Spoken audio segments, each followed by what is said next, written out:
খাই আর খাই, বিশাল বড় কই মাছ, আরও আছে মাছ, আরও আছে গোস, আরও অনেক কিছু।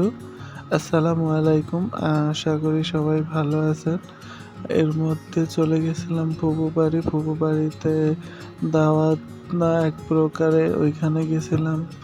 তো আমার জন্য রান্না করা হয়েছিল, আমি আর আমার ফ্রেন্ড মিলে গেছিলাম। এখানে ছিল সাদা ভাত, আর এটা ছিল আমরা চিংড়ি মাছ নারিকেল দিয়ে তরকারি। আমার সবচেয়ে মোস্ট পছন্দ এবং ফেভারিট একটা সবজি। যে যে খেয়েছেন রান্না করে তারা অবশ্যই জানেন। এই আমড়াটা খেতে সিজনালি ওরা ফ্রিজে ডিপে রেখেছে, পরবর্তীতে রান্না করেছে। আমার এত মজা লেগেছে, আমি একে একে 2বার এটা ভরে ভরে নিয়ে আসছিলাম। আর এটা রান্না করাটা অসাধারণ হয়েছে।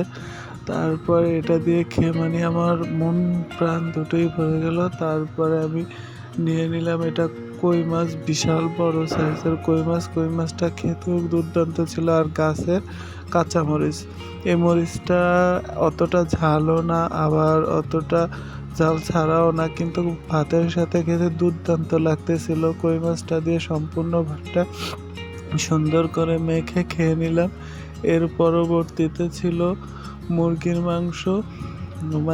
সব রান্নাগুলাই খুব মজা হয়েছে। আমি আর আমার ফ্রেন্ড মিলে খুব মজা করে খাচ্ছিলাম এবং গল্প করছিলাম, ও মাঝে মধ্যে দুষ্টামি করতেছিল। তো তারপর আমি নিয়ে নিলাম মুরগির মাংস আর ডাল দিয়ে মেখে মেখে খাচ্ছিলাম। আমার ভয়েসটা হয়তো আমি একটু অসুস্থতার কারণে ভয়েসটা অতটা ভালো যাবে না।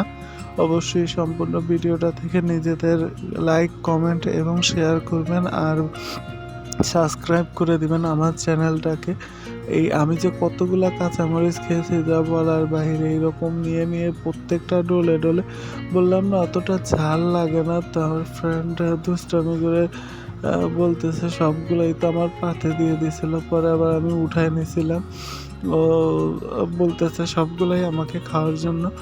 এতগুলো খাবো না, প্রথম একবার খেয়েছিলাম অনেকগুলো, তারপর আবার এইগুলো কিন্তু সেকেন্ড টাইম নিয়ে এসেছিলো। ওই দিন প্রচুর পরিমাণে মরিচ খেয়েছি। আর সবগুলো রান্নাই মাশাআল্লাহ অনেক মজা করে রান্না করা হয়েছে, আর খেতেও খুব মজা হয়েছে। আপনাদের কার কার মরিচ খেতে ভালো লাগে অবশ্যই কমেন্ট করবেন। শেষ পাতার ডেজার্টে ছিল দধি আর চিনি। তো আমি দধি খেয়েছিলাম আর চিনিটা নেই। তো এরকম মেখে আজকের ভিডিও এই পর্যন্ত।